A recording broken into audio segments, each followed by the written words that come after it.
Good afternoon, everyone, and a very warm welcome to everyone here, especially our esteemed panelists. I'm Dr. Geeta Mohan, editor with the Communications and Policy Engagement team at CSTEP, the Center for Study of Science, Technology and Policy, based in Bangalore. So today we would be having a very interesting session on the hydrogen sector in India, and we will be discussing the challenges and opportunities for green hydrogen in India. I now invite Mr. Tirumalai NC, the sector head for strategic studies, to put forth his welcome address to everybody, please. Tiru? Thanks, Geeta. Very good afternoon to you all. On behalf of CSTEP, I welcome you all for this virtual event on hydrogen. In today's event, we aim to explore the perspectives on what are the challenges and opportunities for green hydrogen in India, with the esteemed panels representing both from industry and research backgrounds. We would like to extend a warm welcome to Shiraji Kumarji from Niti Aayog, who will be delivering the keynote address during the event. In today's event, we are also delighted to have panelists from industry and research institutes to share their viewpoints on green hydrogen in India. A very warm welcome to you all again. Also, we are excited to see many participants from various organizations and across geographies who have joined us today. Again, a very warm welcome to you all again. So, as you might be aware, hydrogen has seen its fair share of the hype cycle in the past. However, this time around, given the need to address climate change, there is no doubt that hydrogen will play a key role in India's clean energy transition. Today, at a global level, the policy focus is unprecedented given its central role for decarbonization. So the global investments in the hydrogen, today we are seeing to the tune of $300 billion that has been announced, and various countries have sort of talked about the hydrogen valleys that they have planned across the globe. The value chain encompasses from hydrogen production, storage, transportation, and offtake. India is very well poised to become the net exporter of hydrogen, with plans to produce hydrogen for a cost of less than $1 per kg.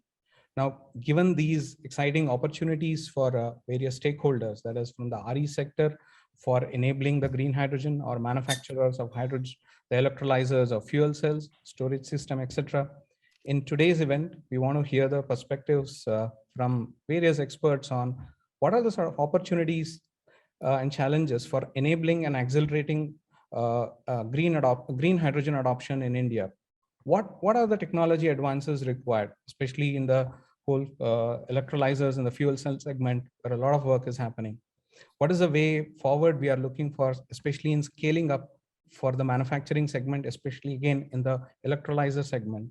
What would be the policy levers that will be required to further ratchet up hydrogen adoption in various new domains?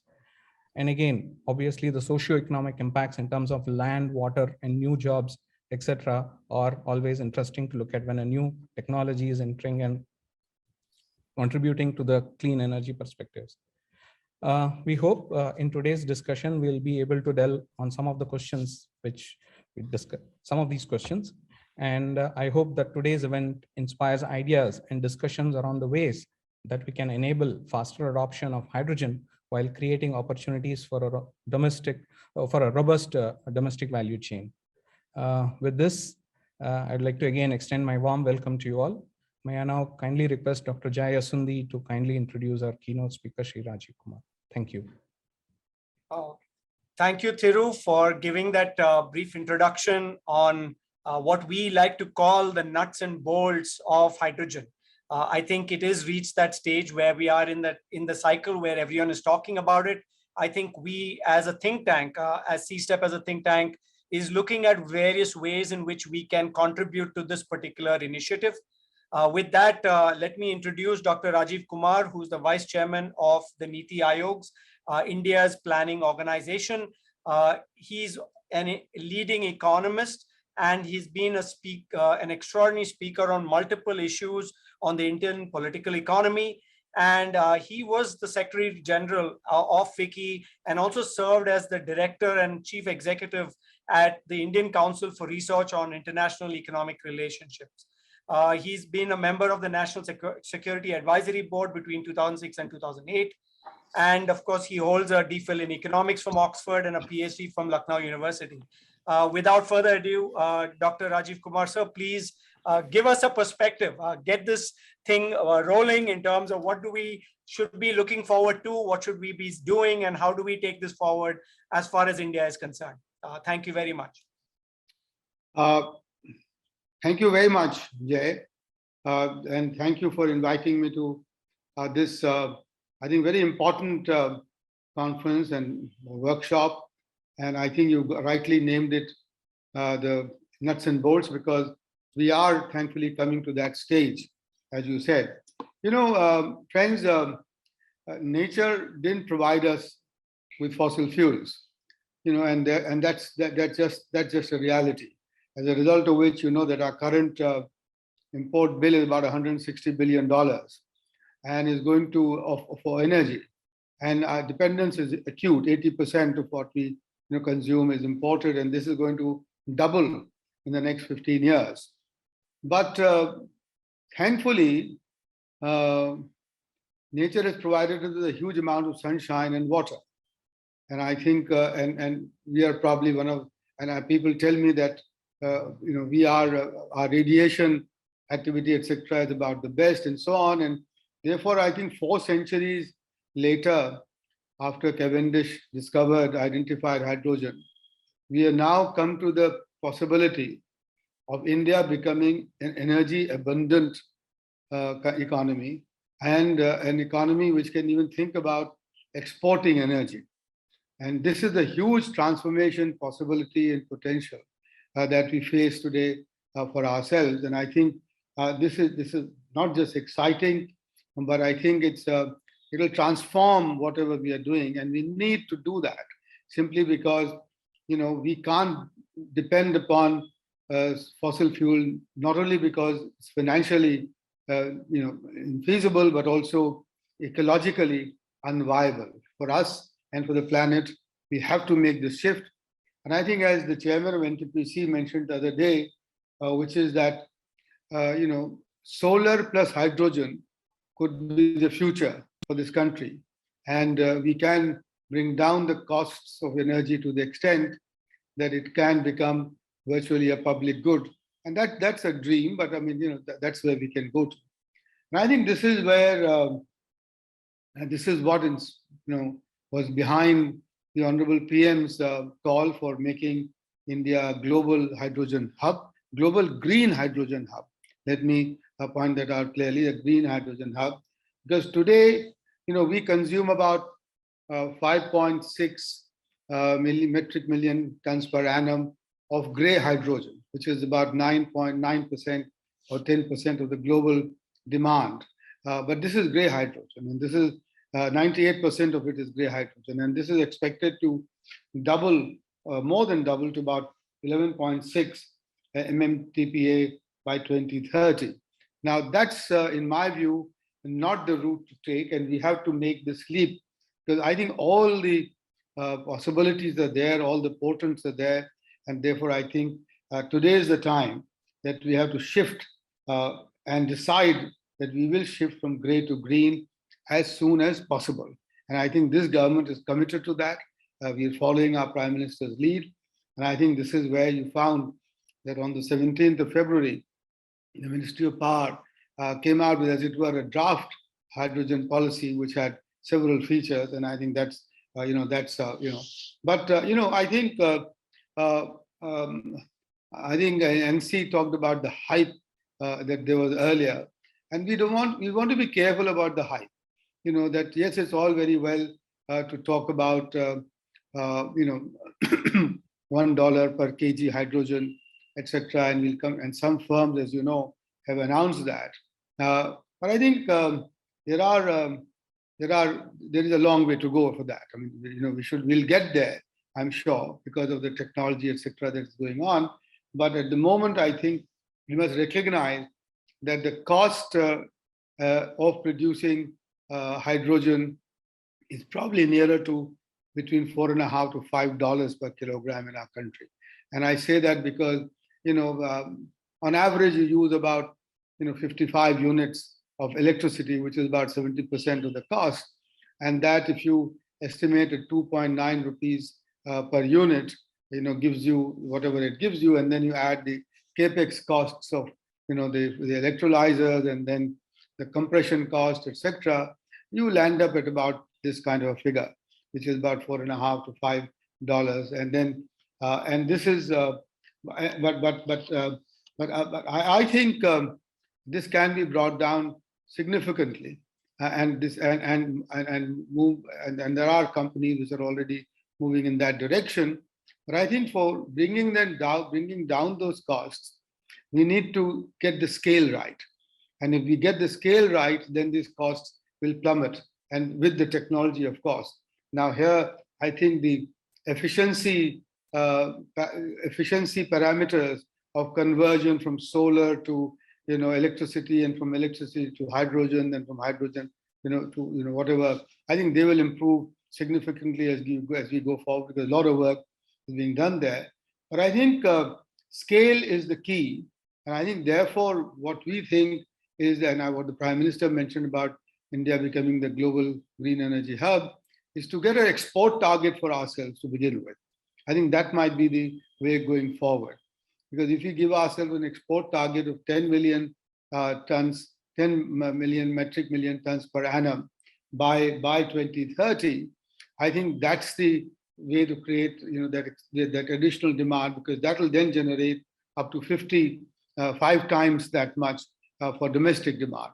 So I think the government is thinking seriously when the hydrogen policy is announced, that there will be that export thing. And I think and I think this is where what you need to do is to how do you get the scale? One, you get the scale by exports.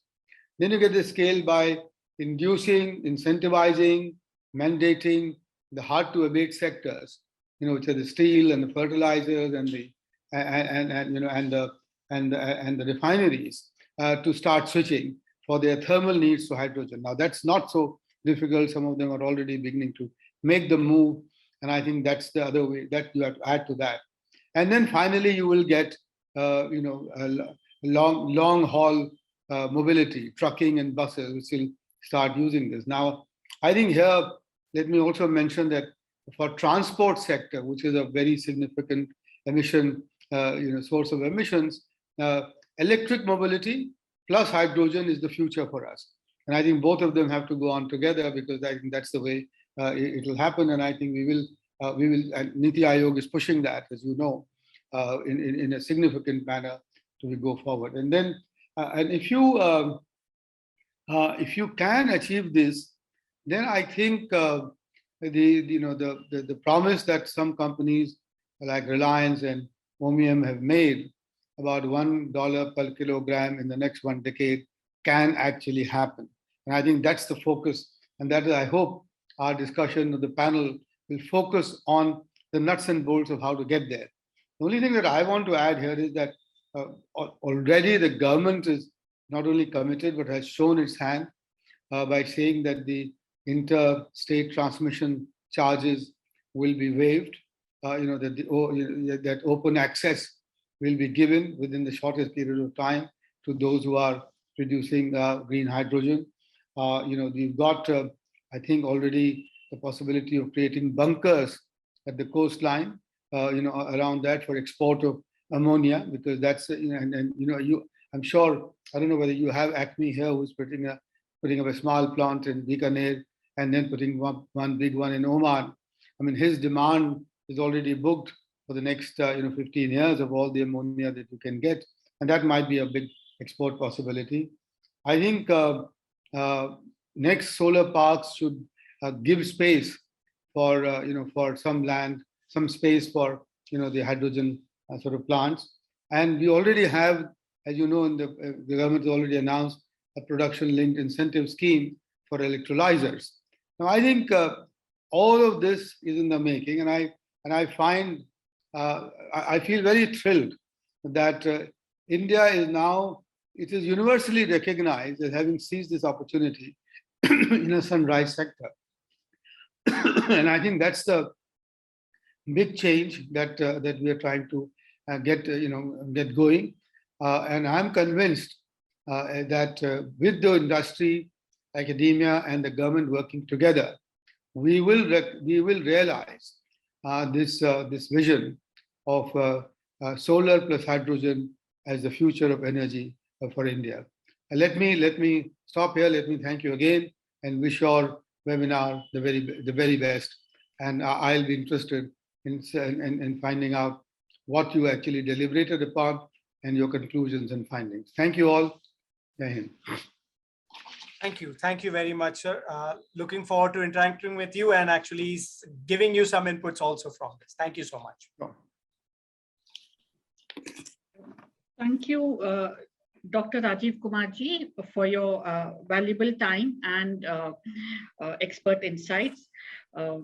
I'm sure all the attendees would have definitely taken note of what you had to say today and will soon be working on those lines.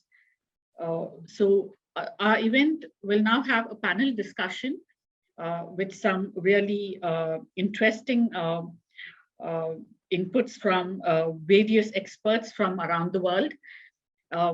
The panel itself will be dealing with the challenges and opportunities for green hydrogen in India and will be moderated by the Executive Director of CSTEP, Dr. Jay Asaddi. Let me just quickly introduce the four panelists. Dr. Paulo Frankel is head of the Renewable Energy Division at the International Energy Agency, IEA, and leads IEA's work on renewable energy, providing policy advice in the areas of technology, markets, and systems integration.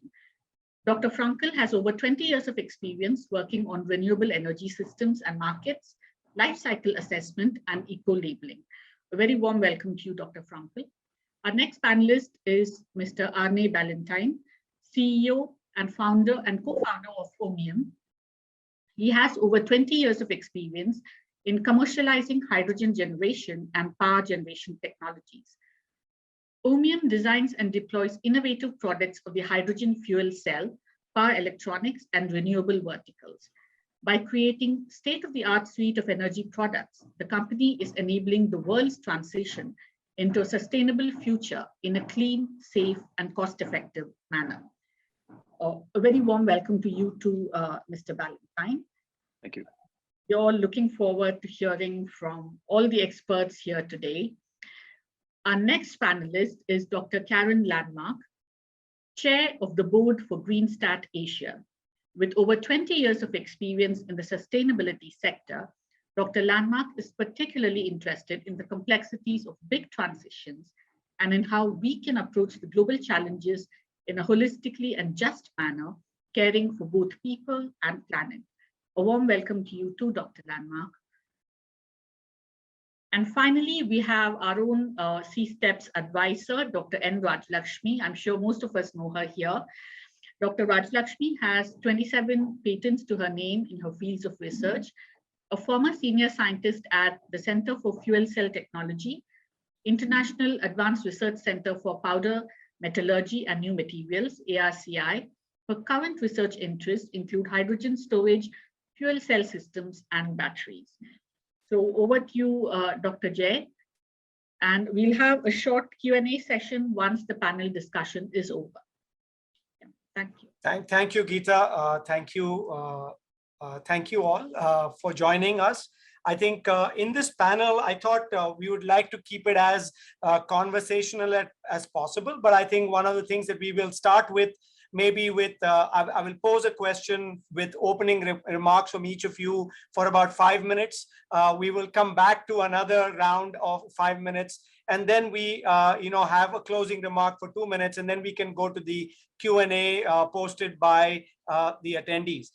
Before the first question that I'm going to pose to Paulo, of course, to give a little global perspective, I just wanted to mention a couple of things before we get into this.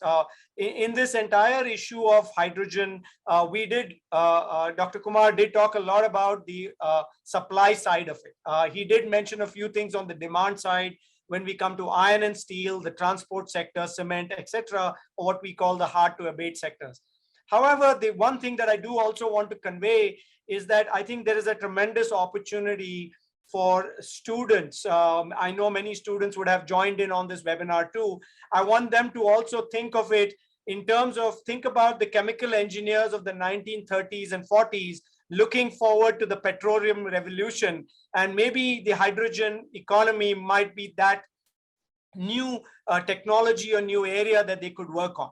So this is something that I would say that students, you do have a fantastic opportunity here in terms of new ideas, new ways of thinking. The second thing I also want to add to is for people like us, like think tanks, we have to think in terms of the holistic perspective. We would like to think about how we can integrate many of these elements together. It's not just about doing one first and then deciding the other. I think these are things that need to be done simultaneously and at the same time so that we can accelerate transitions in a much sooner manner. And I think Dr. Karen will talk about that. And then the last but not the least, I think there is also the role of industry to be able to come together and maybe provide us the right kinds of inputs, which allow us to then approach government for policy making that could actually make a difference to the societies. As C-STEP as an institution, our mission is to enrich policy making. And I think we would definitely want inputs from all of you towards this particular perspective. And at the same time, our policy making enrichment is on the areas of science and technology, but we should not forget the broader purpose, which is about a sustainable, secure, and inclusive society. I think given that, very brief introduction and maybe a motivational speech, if I must, for the students out there, I would like to start with Dr. Frankel. Paulo, if I must, can you give us a short overview on where do you see things going on? What is the IEA perspective on this? And then maybe we can take it from there. Thank you very much, Dr. Asundi. Thanks a lot for inviting the IEA and myself in this important event. I would start from the following little question. So hydrogen as an energy vector is absolutely not new. Is known for many decades, actually. What is new, and is there a risk of a hype? Now, my response in the IEA response to this is there are two main things that are new. In the past, it was a matter of just 3 countries for diversification and mainly energy security. It was only the United States, Japan, and Germany. Today is all countries in the world, in all regions, not all countries, but certainly many big countries in all world continents have realized the opportunity of hydrogen for multiple uses.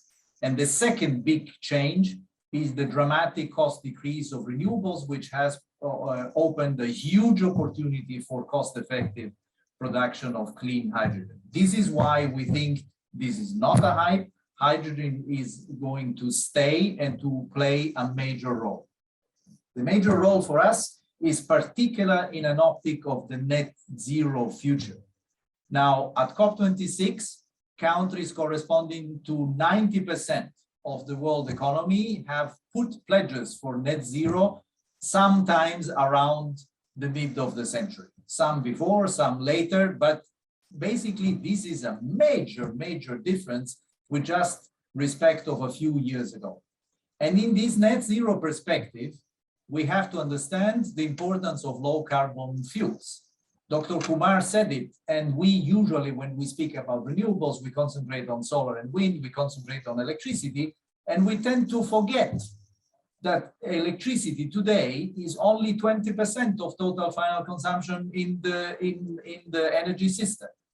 In the net zero world, this share increases to 50%, but the other 50% has to be low carbon fuels. And here is the huge opportunity of hydrogen. So the IEA published a net zero global roadmap to 2050 last year, which is a landmark report. We, of course, I would like to emphasize here, we, of course, realize that each country which will have its own specificity and its own path towards net zero. But what is important to realize for hydrogen, we see the need to increase the total amount of hydrogen by a factor of 5, from 100 megatons to 500 megatons in 2050, and for a doubling by 2030. So I would like to concentrate now on 2030, which for me is really a critical time to let the things go. And my first remark is on the uses. Today, hydrogen is basically 60% for industry purposes, 40% for refining. This will remain still the main applications, in particular in industry by 2030. But at that time, we will see a number of new applications emerge. In power, to provide flexibility and storage. In transport, it was already mentioned. Through in synthetic fuels and ammonia, and to some extent also for grid injection in those places which have important natural gas assets that can play a transition. Now, this opens a wide set of opportunities. Maybe one remark on, I'm sure that the other speakers will go more in detail on that. Hydrogen is in particular interesting in the longer duration storage part. Competing with batteries win on the very short term, but when it comes to longer seasonal variations or longer monthly variations, hydrogen becomes very important. Now, two more points which are important for me. In 2020, 99% of the hydrogen production was from fossil fuels. This needs to massively change in this decade. If we look at the announced projects so far, we see a kind of almost 20 megatons of projects of hydrogen announced, roughly 50-50 green and blue. So with green, we say from renewables, and blue is the fossil fuel plus CCUS. The IEA's position is that we need both routes for hydrogen production. They are actually not really competing, but they are reinforcing each other, because we think that actually what is really matters is to create the demand on the renewable side. So on the green part, the good news is, apart from the decrease of renewables cost, is the decrease of electrolysis cost, which is basically a well-known technology, and it's a matter of economies of scale. So once the scale really changed, the cost also massively scaled. And we see a massive opportunity by 2030 in many regions of the world, including India, and notably India, to produce hydrogen below $2 and maybe even below $1.5 per kilo of hydrogen by 2030. However, and this is my almost last point, please don't forget the rest of the supply chain. Production is only one part of the story. Transport and storage are equally important and actually a little bit complex for hydrogen. And so basically, oversimplifying a bit, you have two situations. If you have transport that can be done by pipelines and storage that can be done under the sub-earth and in cavern, this is a good starting point. If you need to ship hydrogen, then obviously the liquefaction of hydrogen and the transport are energy intensive steps and also cost intensive steps. And this is why a number of countries are looking at options like transporting hydrogen actually in the form of ammonia or other synthetic fuels. And we see a number of emerging markets for ammonia emerging in the world. Now, without going into the details too much, let me just highlight this point that transport and storage are a very important part of the equation, and that will determine the different uses of hydrogen and hydrogen-derived fuels. My last point, the role of India is crucially important to accelerate this, because 20 megatons is not enough. We need to go to we need to double the amount of hydrogen in one decade. And India has a crucial role to play, both for the domestic market and for the commercial trade in the world of green hydrogen. Thank you so much. Thank you, Dr. Frankel. I think that was a very good overview, and I think a very good plea on the fact that it's not about just production, but also about the transportation and storage, which becomes an important aspect. So actually, let me actually take that first step on the production part and bring in Mr. Ani Ballantyne here. I think, Ani, can you give us a sense of where is this confidence on the $1 per kilogram coming from? What are the challenges that you see that we are facing, that we will have to overcome in this decade? And almost like throw open the challenge or the problem to everyone so that we can work on it collectively in this manner. So, well, thank you very much for the question, and also thank you for the opportunity to participate. I think I'd like very much to build on the comments from Dr. Kumar, as well as from Dr. Frankel, in terms of the problem and the magnitude of the problem. From my perspective, I think as a way to step into answering your question, I'd like to flag three interesting observations. Just in the last month, I've spoken to government members, customers, project developers, industry partners, et cetera, on 4 different continents. And it's amazing how 3 aspects really come at you in terms of the challenge of growing our hydrogen capabilities across the entire ecosystem as much as we need to, as Dr. Frankel just pointed out. The first is, I think you touched on it very nicely by commenting about the importance of students. There's a tremendous need to teach people how hydrogen can be utilized.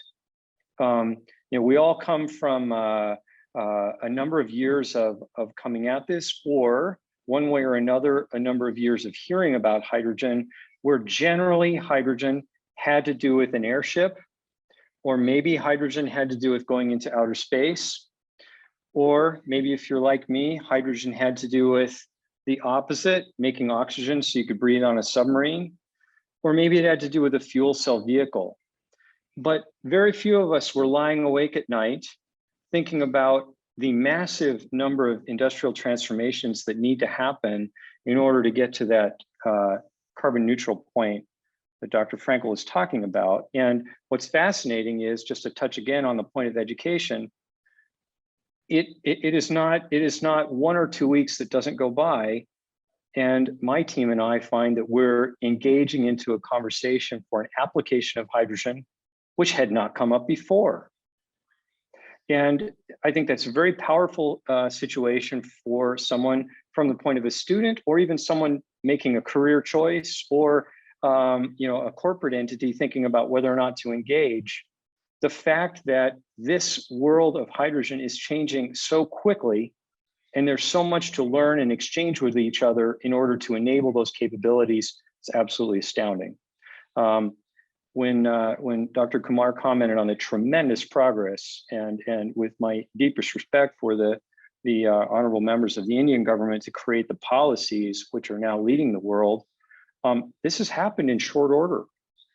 And so I think the first thing I'd like to flag is the opportunity for education to really be front in our minds as we engage with our customers, project developers, et cetera, because it's quite a lot of exciting and engaging work to say, no, actually, there are applications in refineries. Okay, what do those look like? How do you do it? Applications in working with steel, et cetera. Secondly, being ready for how dynamic the problem is. As I'm sure you're aware, or if not, just to share with everyone, we certainly worked very hard to architect our product to be built in a modular way, buildable from the Indian supply chain, and therefore very readily adapted to the number of different applications that will come or have already come. That's important. That's important for all of us. This is not yet a stable world, and it probably won't be, because there's going to be so much innovation required in order to figure out how to grow as much as we're talking about. And last quick point that I think emphasizes these is how much texture there is to hydrogen. In the world of renewables, I think we owe a great debt of gratitude to all the work that people have done to reduce the energy costs that come from all forms of renewables, whether it be PV, wind, geothermal, et cetera, et cetera. But generally speaking, those are deriving an electrical output. And we kind of have a generic way to communicate with each other around that generic output. We even assume a voltage or a frequency of that power output when we're talking country by country. But when it comes to hydrogen, first of all, it sits in the middle. There's an energy input that you can assume, but you probably don't want to if you really want to figure out how to derive as much advantage from what you're doing as possible. And it certainly is texture filled on the output. The hydrogen requirements for ammonia are just not the same as the hydrogen requirements for steel. The hydrogen requirements for mobility are just not the same as if you want to try to drive a combustion process, but with no NOx, SOx, et cetera, emissions. And what that means then is that we've got a lot of work to do to figure out how to have those communications and be really efficient around taking the energy sources that we've got, marrying them to the electrolyzer products we've got, and producing hydrogen in the way we want to.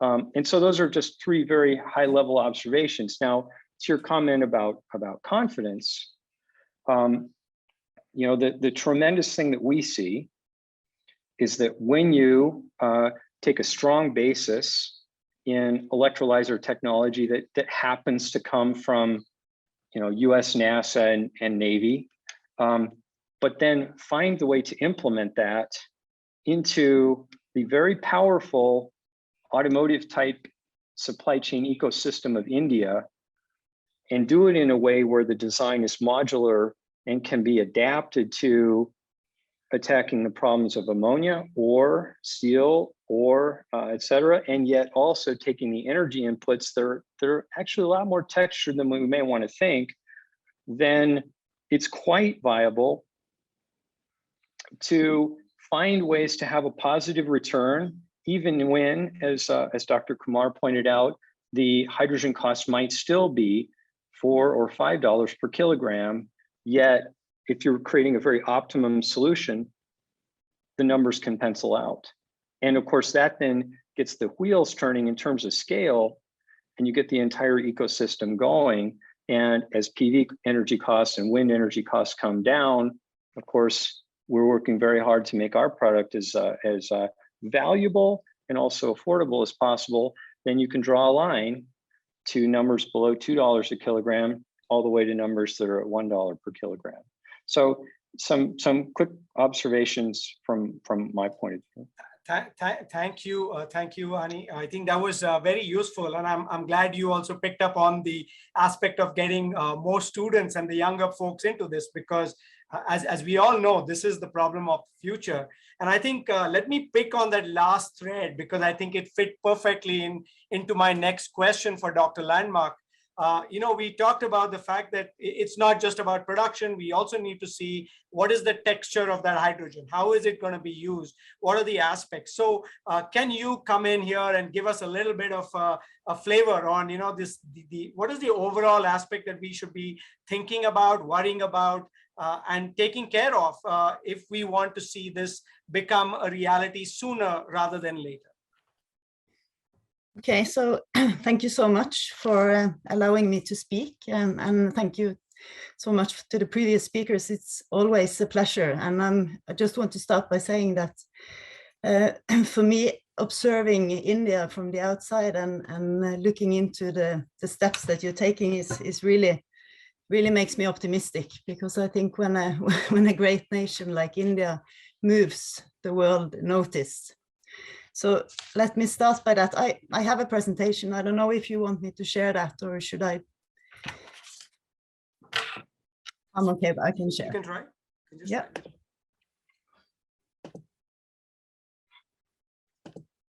Okay, so you see my screen now? Yes. Yes. Okay, very good. So I think I was allowed to, and I want to take a little bit of a societal view on green hydrogen, because there are many things that needs to happen at the same time when we now approach, or we start to develop a so-called hydrogen economy. One thing is the technology, which is obviously important, and the educational part, which was brought up by the previous speaker, that I fully support. There is a need to build competence in building a so-called new industry, because that's also, as you said, Dr. Frankel, it's not a new industry. From a Norwegian point of view, we have been producing hydrogen for over 100 years. So it's not new, but it still has gained attention now for the last decade or so. That is new, and I think that is what now creates the market, in addition to the very, very serious context that we place ourselves in. So I'll just want a few words about Greenstat for those of you who don't know us. And Greenstat is a Norwegian-based green hydrogen company. The headquarters is in Norway, but we have an office now in Mumbai and in Delhi.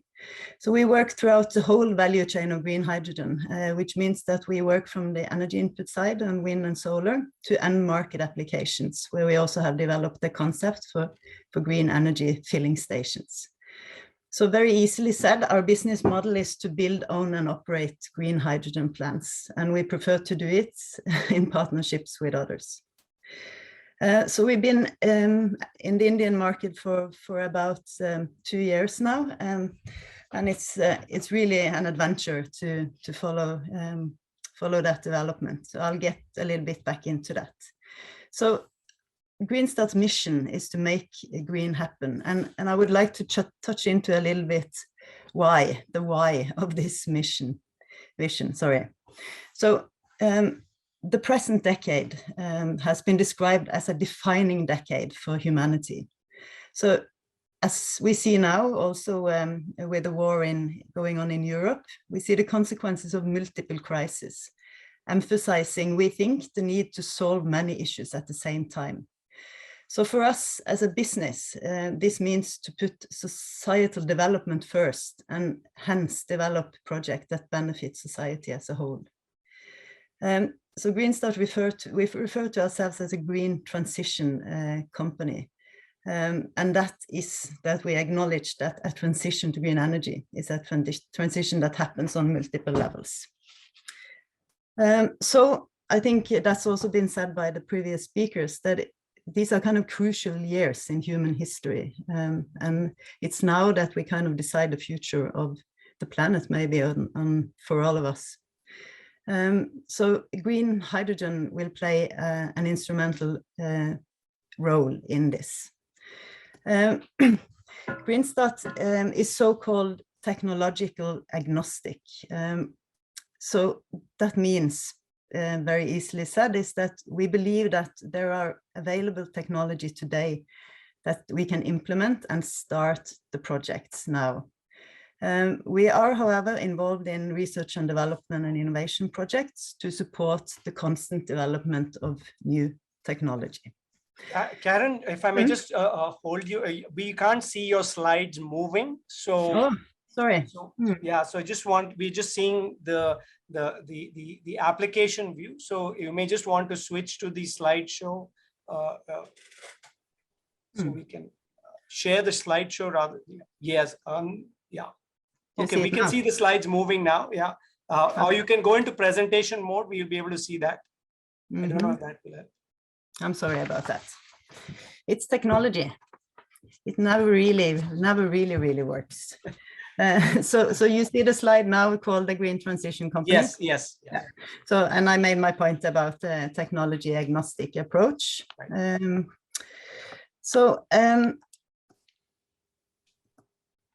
And now you see a slide called Value Chain Green Hydrogen.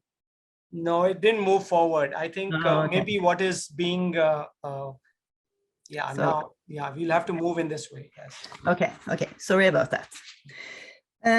So as I mentioned in the beginning, our business model is to build, own and operate green hydrogen production facilities.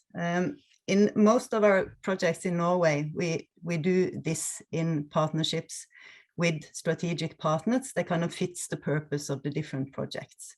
So this can mean partners on the energy input side, like the traditional energy companies. We partner up, of course, with technology on the technology side, electrolysis producers and storage technology. And we also have partners on the offtake side. In Norway, and I think that's the case also for the rest of the world, is that it's kind of a hen and an egg situation where the market for green hydrogen is immature still. So when planning for production facilities, we also need to secure that there is an offtake of the hydrogen once the facility is ready. So this means that we work throughout the whole value chain, and that we believe gives us a competitive advantage. So I think I'll show one more slide, because I think that goes well with what Dr. Kumar was saying in the beginning. We think that since we represent the whole value chain, there is a logic to that, and that this logic is becoming more and more clear for us, because we see now that there is a need for the development of energy systems that combine the production of hydrogen with other renewable energy sources. I will show you one example, and this, I hope you see the right slide, the Power to H2 project slide. So this is the first of its kind, maybe in the world, maybe we are bold to say that, so correct me if I'm wrong, but at least it's the first in Norway, where we actually set up a full energy system combining solar production, wind production, and like a power to hydrogen, a power to X system. Here it's power to hydrogen. So this system will also, in this case, be connected to the grid. In Norway, the grid consists of hydropower, so it will still be green hydrogen. We will run this system with a steering system that allows us to know when it's best to produce hydrogen and when we can actually sell electricity to the grid from the wind and solar plant. So in this way, we will create a system that is working in an optimal way for its purpose. So this system is set up to serve heavy-duty trucks going on one of the main roads in Norway from east to south, and it will also, if we produce more hydrogen than this market needs, we will also be able to sell the hydrogen to the maritime sector, which is only 10 kilometers away to the nearest harbor. So I think what you said, Dr. Kumar, is also that I think this is something that we will see happening. I want to show you this, and then I'll stop. Because as this slide show, this energy system and energy hubs are being set up globally now. And in 2050, this is the source is DNV, the Energy Transition Outlook 2021. In 2050, the majority of renewable energy will be produced by dedicated off-grid solar and wind parks. So my previous example was not off-grid, but this is systems that can be built to also work off-grid. So I'll end there by saying what I started with, that I'm happy to see the leadership role India is taking in the green hydrogen field through the National Hydrogen Energy Mission, followed by all the good incentives, the PLI schemes, etc., and policy development.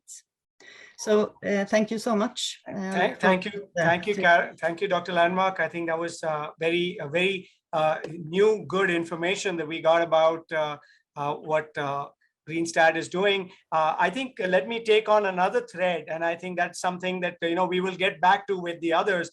But I will try to pull in our research person here now, because I think we've been talking about students. So let's also get the research perspective in terms of what should academia do. And Dr. Raj Lakshmi, you've been involved in a lot of work related to electrolyzers, a lot of work related to fuel cells. Can you give me give a little bit of a spiel here on what do you feel that we need to be working on in India to make sure that it will happen, considering that a bit of local considerations or Indian considerations have to be taken into mind? Yeah, thank you, Dr. Jai, for giving this opportunity. It's my pleasure to be a part of this hydrogen event along with eminent panelists. And I sincerely thank Dr. Jai and Thiru for this enthusiastic approach in conducting this event from the Indian perspective. And from the technical side, coming to the subject, people generally ask what's happening with hydrogen a few years back. And sometimes when you mention about fuel cells or hydrogen, you get an odd look on people's faces and they say, oh, that has been out there as a holy grail for the past decade or more. Who do you think now is this time to speed up development? So, however, the same group of people are now becoming more conscious of their CO2 footprint. And while public awareness helps moving it forward incrementally, it is policy development combined with the infrastructure investment that is the biggest driver of wide-scale implementation. And all of us are aware that the hydrogen is a very versatile fuel that can be produced using all types of energy sources like natural gas, coal, biomass, nuclear, renewable, water, etc. The technologies are called reforming, gasification, electrolysis, etc. Although hydrogen is a colorless gas, in recent years, colors have been used to refer to different production routes, and many specialized terms are currently in discussion like safe, sustainable, low carbon, clean, etc. Because of the various energy sources, the environmental impacts of each production route can also vary considerably, as mentioned by our OMIUM person. The hydrogen requirement is also different for different applications.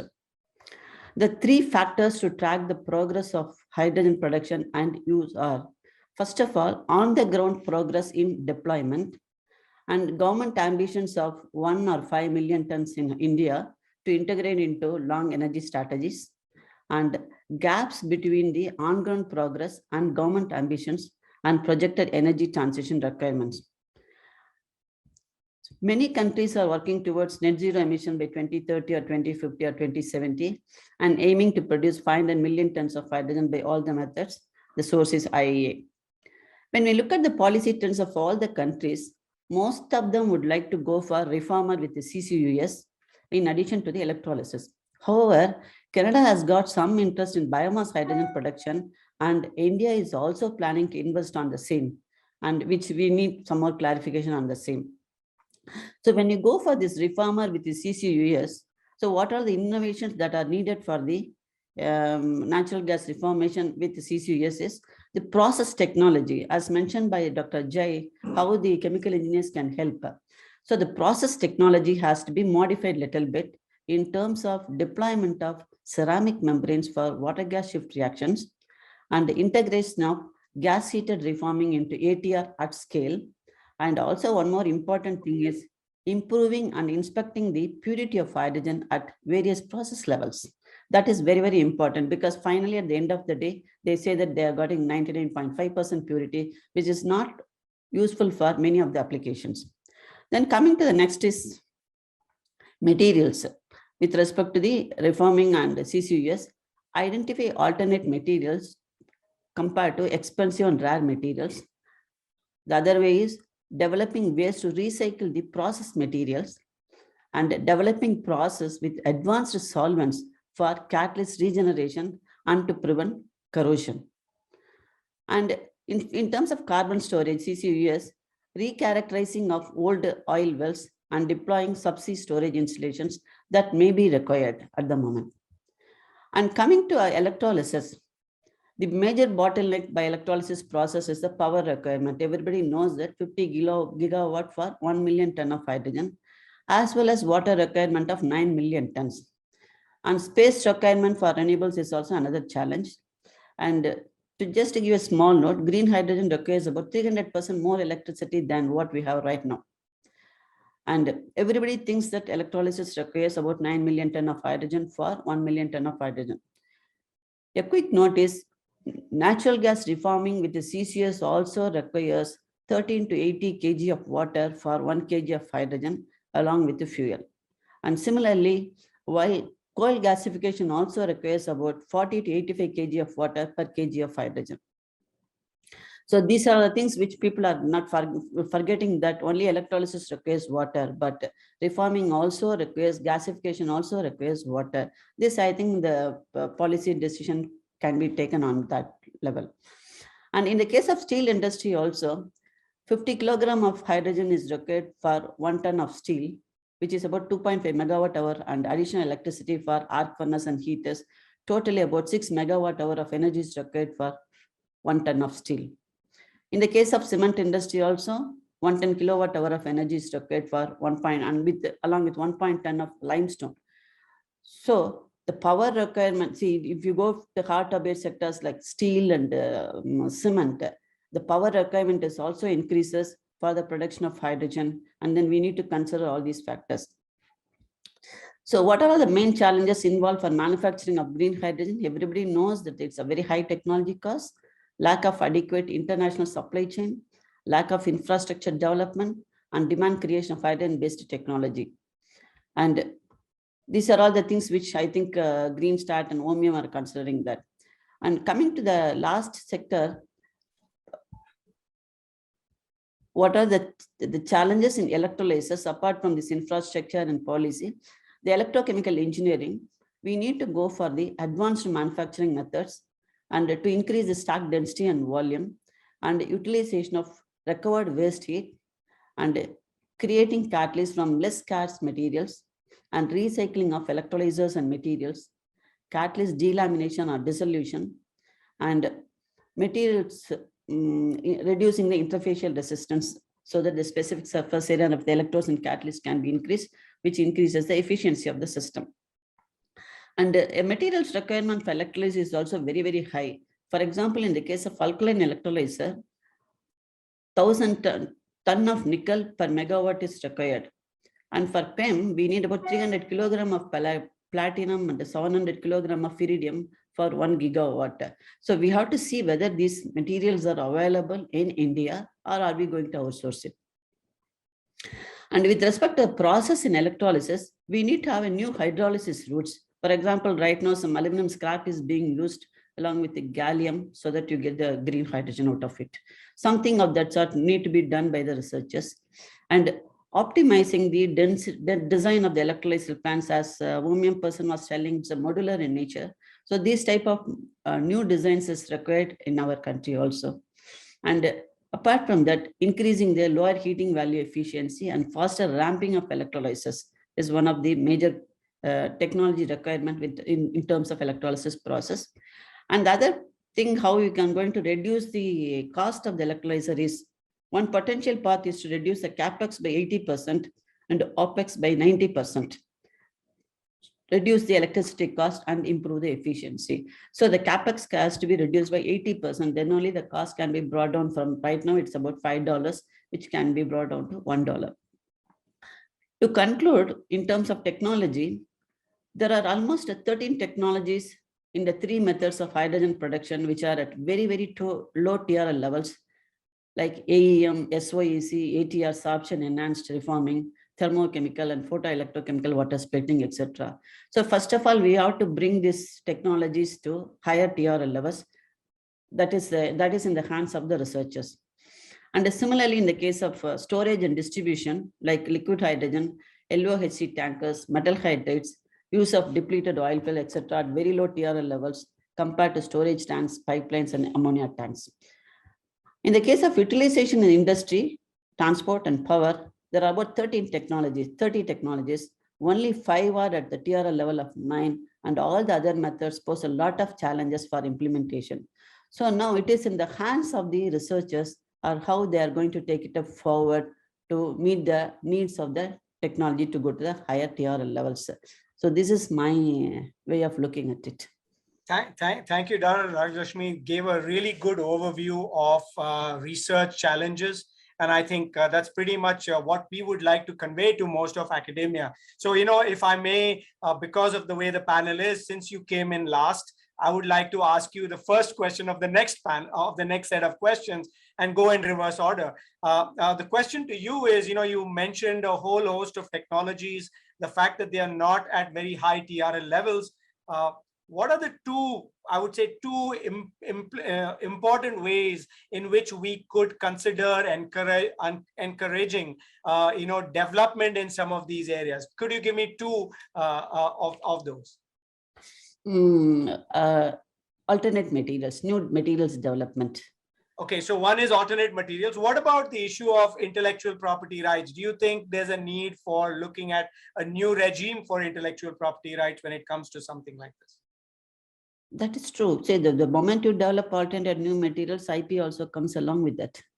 But do you feel that there should be some sort of a regime which allows for a common pooling of intellectual property, or do you think it will be business as usual in the way people have been No, I think we need a common pooling. We need a common pooling instead of business strategy, because this is a research.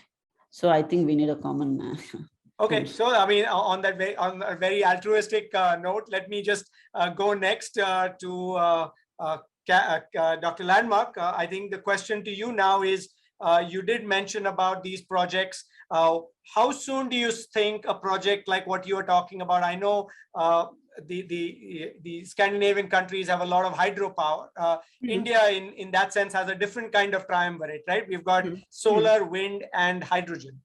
So the trinity of power, as we may call it. How soon do you think a project like what you mentioned in Finland could happen or Norway could happen in India? I think very fast, because I think you represent a potential volume, has been said by previous speakers, and also you are now the government is giving the right kind of incentives and is steering the direction for the industry with the new hydrogen policy. So it's all about getting the cost down, of course, but you do have a competitive advantage in your history on solar energy production, and I think it makes perfect sense to set up hydrogen facilities close to the solar energy parks. So my hope is that this will happen very, very soon. And to my point about the defining decade for humanity, we don't really have time to wait. So I really applaud all the great research that's been done in India and Norway on hydrogen technology. But we also have some technology that can be just put into use. And I think we need to do that in parallel. So we need to speed up and we need to support the R&D as we build industry, so that we can also bridge the gap between R&D and innovation and commercialization as soon as possible. So that was a long answer to your question. No, that's perfect. I think for the second round, it's perfect. Of course, now, Mr. Valentin, I think Ohmium is sort of in the news. What is your perspective on the aspect of taking this forward in India, and India being sort of the leader in some of these aspects? And what are the areas that you've seen? Dr. Enraj Lakshmi did talk about research. I think if you can touch a bit on those challenges, it would be really helpful too. Yeah, and also just I can see the questions coming in the chat that are very much related to the same set of points. I think materials research is going to be amazing in this area, even in the next year. I think the whole world can certainly feel the tension of the problem. Dr. Landmark just made that point several times, and I think it's absolutely spot on. My goodness, look at what has gone on in setting aside political feelings. Look at what has gone on in Europe with ammonia plants now being put offline, and what in the world is that going to do to the balance of worldwide energy and food supply? So I think there's going to be a tremendous focus on materials for all types of electrolyzers. And I think the convenient thing related to the question on intellectual property, I mean, I spent 5 years at IBM. I spent a lot of time working on intellectual property. The convenient thing goes back to the comment that Norway's been electrolyzing for 100 years. There's a tremendous amount of intellectual property in the public domain. I think one of the, we can imagine all the colleagues that aren't here today And I think that one of the announcements Reliance made of partnering with someone, if I understand correctly, that person developed what they're doing in their garage. So I think materials development is going to be very important. I also see the question around how do we set up government policies to make sure there aren't roadblocks. I certainly think that what's going on in India related to a PLI scheme is valuable, because all of the conversations I've been part of related to a production linked incentive work very hard to be technology agnostic. And that then puts the pressure on researchers, product developers, et cetera, to make things work and economize on strategic materials.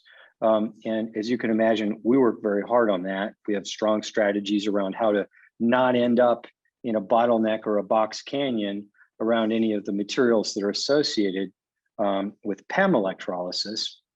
And just to touch on one very interesting point, a lot of discussion today around storage and transportation.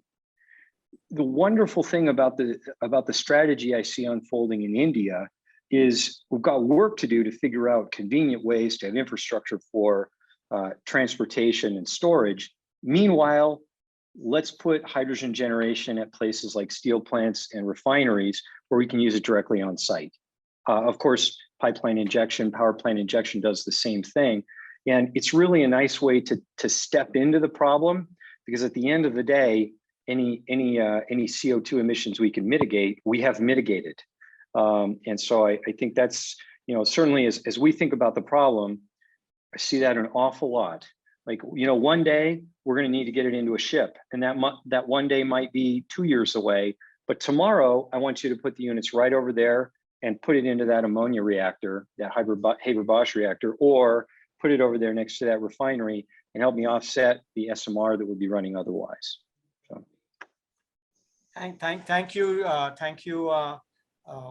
Mr. Valentine. Now I'll come to you, Dr. Frankel. I think after listening to all the panelists, and you gave this initial remarks, could you give us a perspective in terms of where does India position itself in terms of the world?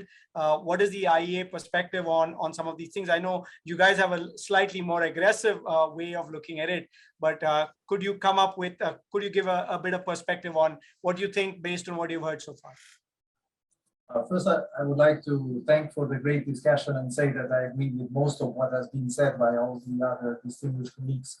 To me, India has two major unique opportunities. One is on the production side, and the second is on the demand side. On the production side, according to our analysis, someone said, I think it was Karen, saying it will make a lot of sense to do hydrogen production facilities where there is ample, cheap, renewable availability. And according to our analysis, some states in India, notably Karnataka, Rajasthan, and to some extent Gujarat, have actual even better production cost perspective than other key markets like Chile, Australia, or Middle East. Number one. And number two, I come to something that Arne just said. You have also a huge potential demand in a number of industrial sectors, and a number, including, by the way, fertilizers through the ammonia, which will become a major source of discussion in the coming weeks, not even months, because of the crisis in Russia and Ukraine. And I think this is a unique setting where you can produce hydrogen at lowest cost compared in the world, make local transport to pipelines, possibly using storage in underground caverns, be it of some kinds, and use these hydrogen, first of all, domestically for important industrial uses. Steel and fertilizers are just two examples. Why this is important? Because this will create the mass of scale, and someone said, I think Karen said it, when India moves, the whole world perceives this, and will create a massive scale up of everything. We need to scale up the supply chains. The technologies are pretty well known, but the amount of scale up is huge, is unprecedented. So it's better to start with first the demand, create this infrastructure, and then new technologies for transport and storage may emerge that will ultimately feed a much bigger global trade. This is the view of the IEA. The first applications in hydrogen in this decade remains the cost-effective application in industrial applications, not forgetting the very important role for the power balancing, like Karen presented, or for transport applications, but the massive scale up of these applications will come later. So let's focus on the cost-effective solutions. And in this respect, India has a unique position in the world. Thank you, Dr. Frankel. In fact, I will like to put a shameless plug here on some of the analysis that we have done on C-STEP, where we found that the major emissions, as far as India is concerned, is going to be in the industry and the transportation segment. And it's no different than your analysis too. So in that sense, I do see a great opportunity for us to be able to use hydrogen there. And so, I have, as the moderator, I thought my major role is not to provide any more words, but to make sure that we are on time. And I think I feel I have done a good job of that. We are exactly at 4:15, and let's open up for questions and look at some of the questions that the audience has put out. I will just pick some questions quite at random. Please raise your hand if you feel you're the best person to answer them. I think I've already touched on the intellectual property question. I think the question to Mr. Ballantyne or Dr. Frankel is on this issue of technology readiness when it comes to storage. How far are we? Where are we today? Well, I think it's important to first decide how are you going to prepare to store, right? Are you compressing and then storing? Are you going through a liquefaction process and then storing? Or are you, if you don't mind the phrase, are you upgrading the hydrogen and storing it as an ingot of green steel? I think that's probably the most important first question, because otherwise you kind of get stuck in, do I use one molecule versus another? One of the fascinating things that I see happening even over the last 1 year is once we go from the point that Paula made, that you really focus on where the energy dense places are, all of a sudden when those overlap with whatever the ore might be, the raw material might be to upgrade the hydrogen, well, my goodness, then why doesn't India export product 1, 2, 3, or 4 instead of hydrogen? And the storage problem changes. So maybe that's one quick observation. I think the second is that without any question, when we think of the value parameters that Dr. Enraj Lakshmi was talking about for electrolysis, creating that direct end product is going to be on the list. But I say it that way only because compression may not be the only one, right? You may want the electrolyzer to, turn the hydrogen sideways before it delivers to the next step, and that gives more value for whatever storage means. Certainly when it comes to compression, the great thing about PEM electrolysis has been compressing almost from day one, and you got a lot of very, very efficient compression out of PEM up to a middle pressure range, which then makes your storage problem by compression smaller. But I think that's going to be the important theme of, are there ways to better enable ammonia synthesis? Are there ways to better enable other upgrading points of the hydrogen? And then you store that end product in a much, much more dense form. And my hunch is over the next year, whatever we were thinking today, I'll bet we're thinking 10 times more things in terms of variety, in terms of how we store that hydrogen molecule, and therefore store the potential of the sunlight or wind or whatever we started with. Thank you so much. So Dr. Frankel, did you want to jump in and talk about what you're seeing on the storage technology side? I can first. I wish just to 200% agree on what Arne said, and in particular this example of the steel industry and of the fact that actually manufacture ores or green steel itself becomes de facto the storage. I 200% agree. What we have to optimize here is the entire supply chains, not just one component of it. So it's very important to look at the final result. I would add just one other example. The treatment of hydrogen transport and storage in the chemical sector is known by 100 years. And if you have a number of transport infrastructure, like in the chemical sectors in Europe, this is a component of the storage and the final supply as well. So these are just two examples on saying how, if you have in mind what the final end use is, then the storage problems diminishes a bit and can be solved in a viable and a cost-effective way. Thank you. Thank you. So I think before I come back to you, both of you again, I think there's a question for you, but let me pull in Dr. Landmark here. Any issues related to environmental impact? I know, there have been mentions about water and, water scarcity, especially in certain places. I mean, you put it in Rajasthan in India, already we have a water problem there. Are we going to make it worse? So any issues here that we should be looking at, even in terms of material mining? I think that's the question here. Is there anything here that you could talk about?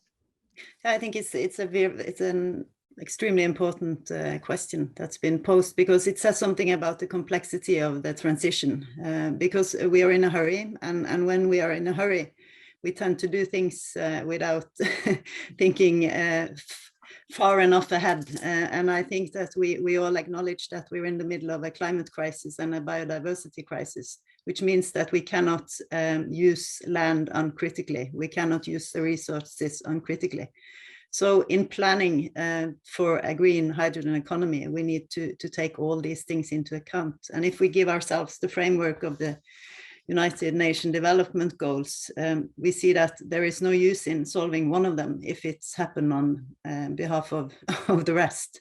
So this is kind of our view into this whole societal development perspective, that we cannot plan for new energy without taking care of all these issues. And I think that there will be hopefully a competitive advantage also for the companies that do this in the best possible way.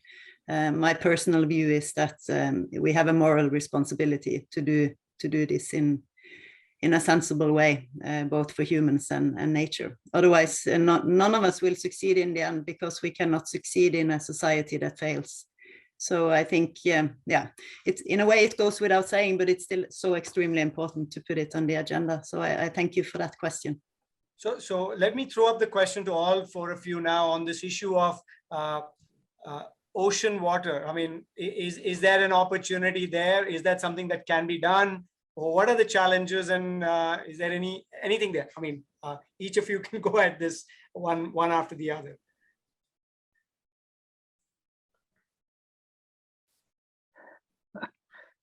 How about if I say yes? Yes, go ahead. Let me add one part of it. It is, of course, a challenge, but is also an opportunity. This is emerging very clearly in some world regions like the Middle East, where they are doing integrated systems of desalination system, power balancing of the system with variable renewables, and hydrogen production. And then suddenly you have at affordable cost, you resolve many problems together. Now, I'm not pretending that everything is fully optimized or commercially, economically fantastic right now, but in some regions where the issue of having potable water is so strong and the prices are so high, like in the Middle East, this is emerging very clearly as a major opportunity, actually pulling the hydrogen demand as well. So I would concur that this is a yes. There are challenges, but there are also big opportunities to be looked at here. And one remark on the environmental aspect. Let's please never forget that there is no technology on Earth that has zero impact. When we speak about environmental sustainability, someone was mentioning biofuels, we'll always have to compare apples and apples and pears and never forget that the impact of fossil fuel energy is usually 1 order or 2 order of magnitudes higher. So let's please keep in mind that, of course, the sustainable use of both land and water resources is very, very important. But let's never forget that the baseline is already very bad now. So we have to compare things and not pretend that we go to zero impact. Unfortunately, this does not exist.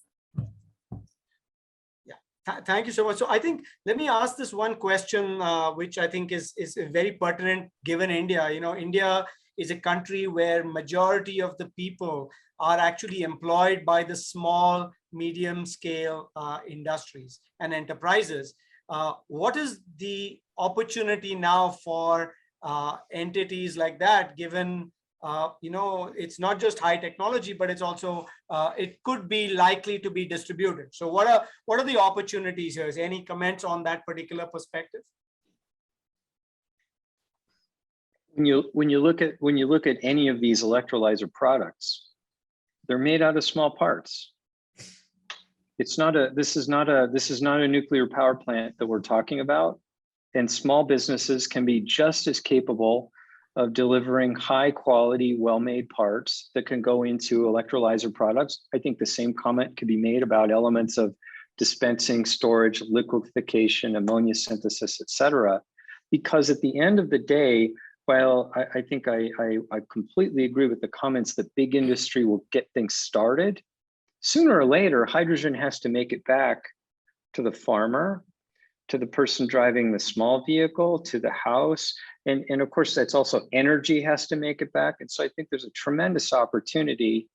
And I just to comment briefly on the water, I spent over a year of my life underwater, where you could argue that certainly a big fossil fuel, uranium, was the energy source for my breathing oxygen from electrolysis and my drinking water.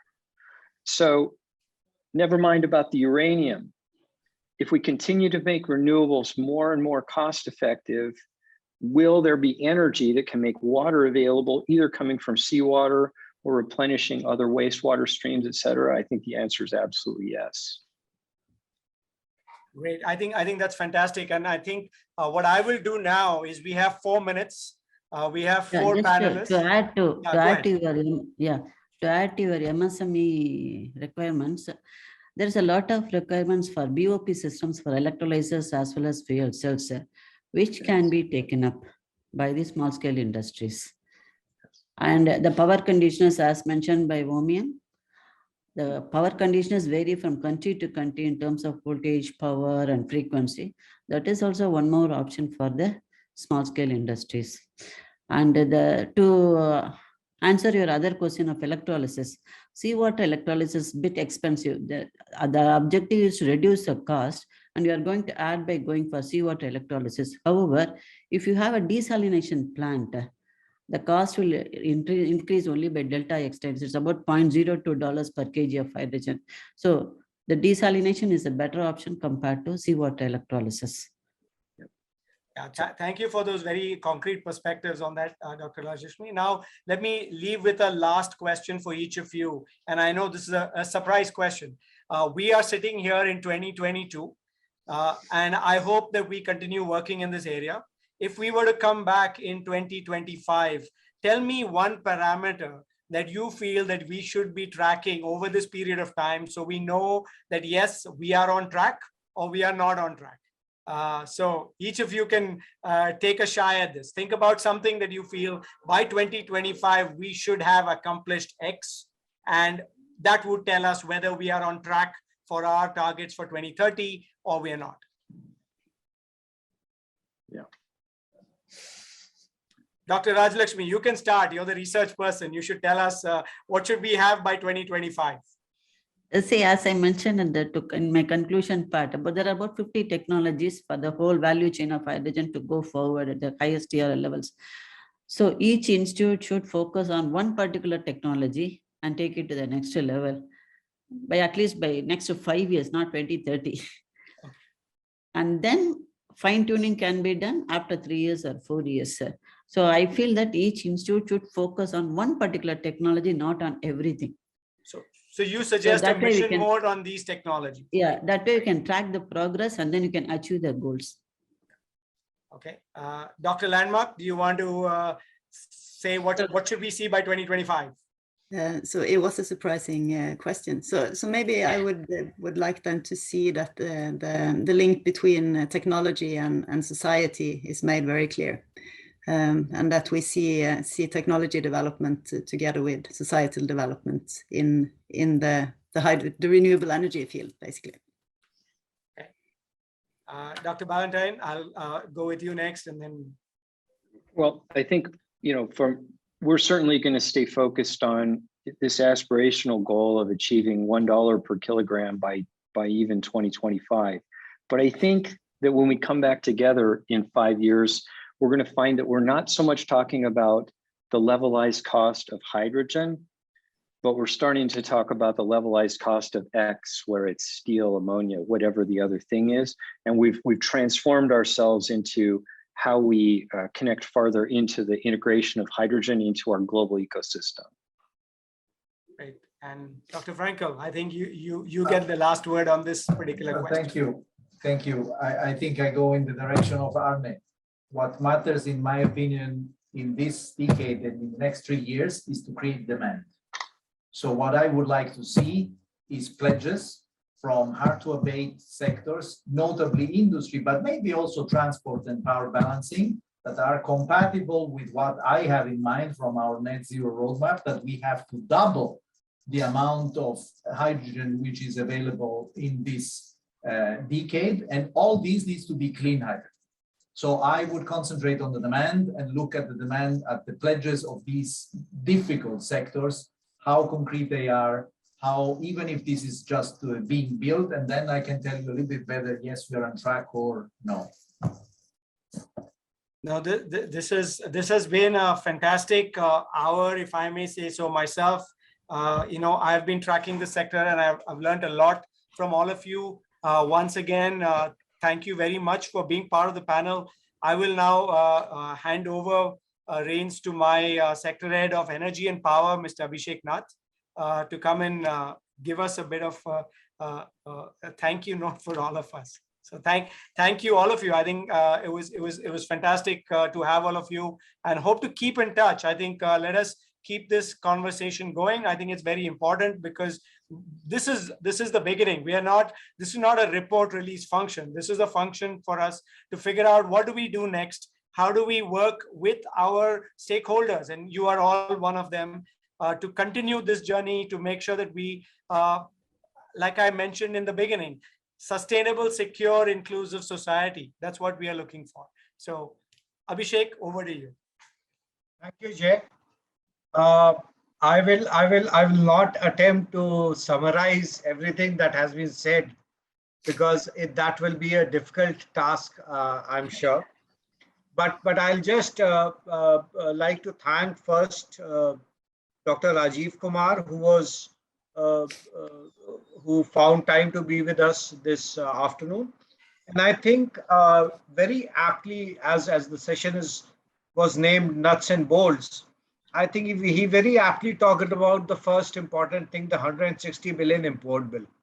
And I think that is sort of the thing which drives us to look for, apart from the climate angle, this is what drives us to look for solutions to energy needs of the country.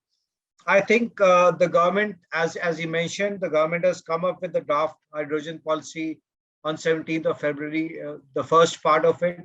And I think we are soon going to have the second part of it. We look forward to it. He also talked about this, that currently the cost that is coming out to be realistic is $4.5 to $5 per kg. But yes, the scale up part that he talked about was very important. And I think the large industry will have to take it up so that the cost can be brought down to $1 per kg by say 2030 or so. So that was from Dr. Rajiv Kumar. Then thank you, Jay, for ably conducting the discussion on challenges and opportunities. We are CSTEP, Center for Study of Science, Technology and Policy, and we covered science, technology and policy together in this session, in this small session. I think Dr. Raj Lakshmi talked very well about identifying 50 technologies and taking them to the best TRL levels that we can get. I think that was a very important aspect, and I think we need to track on that. The second thing Dr. Raj Lakshmi said was about alternate materials. I mean, apart from the technologies, I think alternate materials, that is another important thing. What Karen put forward and Dr. Raj Lakshmi also talked about was this pooling of, in fact, that is an additional perspective, that is a societal perspective that Karen brought into the discussion. And I think putting together, pooling together of IPs in such a way that most people can be able to use it. I think that was another important point of the discussion. I think one very important point was the optimism Dr. Karen had when she said that we can soon have a power to hydrogen kind of a plant in India. I think definitely I'm sure this will materialize given the kind of excitement there is in the country about this. Ani, thank you for pointing out a number of important things like why can't we do the on-site generation use of hydrogen? I think that is one of the low-hanging fruits, if I may say so. And you also talk about materials research. You also talked about your experience in the submarine, which is another at least a personal takeaway for me, because 1 year in a submarine is a big time, I think. Thank you, Dr. Frankel, for your overall perspective, IEA perspective of the hydrogen issue. And I think you have talked about some numbers, taking it from 100 million ton to 500 million ton, and those are big numbers. We have to. You also talked about reducing the electrolyzer costs. I think the supply chain, the whole of supply chain, and the transportation store that we talked about are important aspects of this. So thank you for bringing up those perspectives. I must thank also thank the people who attended this workshop, because some very nice questions were there. And although I cannot identify how many students actually were there, but there were many questions like, can we do it from seawater? I think that's a amply wide research area that can be taken up, and people have also talked about similar other things. My thanks note will not be complete unless I thank Dr. Geeta Mohan for being the MC, Thiru for leading the discussions on this this event for quite some time and taking the lead on it along with Merlin. Merlin, thank you for that. And Ram, who is at the backstage managing the internet proceedings. I think thank you also for that. So I think that's about all from our end. And thank you all once again for being here, and see you.